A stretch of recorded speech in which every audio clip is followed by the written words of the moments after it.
Donald Carter was ordering dinner at a fast food restaurant when he noticed that the young woman taking his order looked exhausted. He asked her if anything was wrong, and she told him she was working double shifts to pay for nursing school. However, it was clear from the desperation in her voice that it was a real struggle. So Donald decided to do something about it. He created a GoFundMe page, and within a few days, people from around the world had raised the $7,000 that she needed. What stood out to me about this story was the impact of a single act of kindness can have in the world.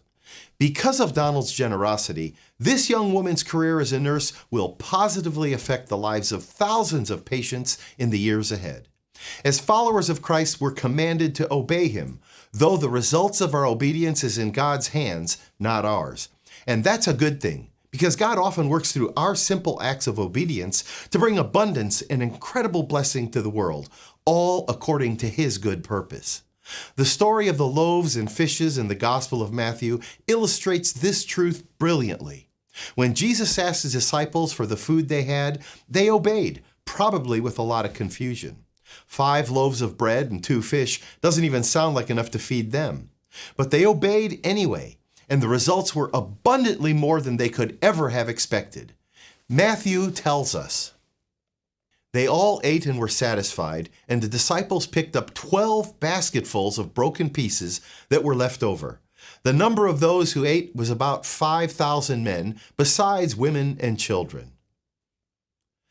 This overwhelming abundance is such a clear example of the type of blessing God so often brings about from the simple acts of obedience he asks of us.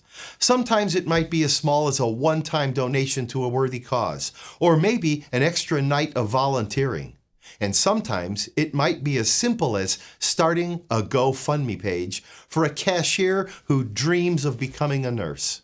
But whatever it is, when the Spirit prompts us to obey, we should do so with faith that our God can bring abundant blessing through it, no matter how big or how small the act.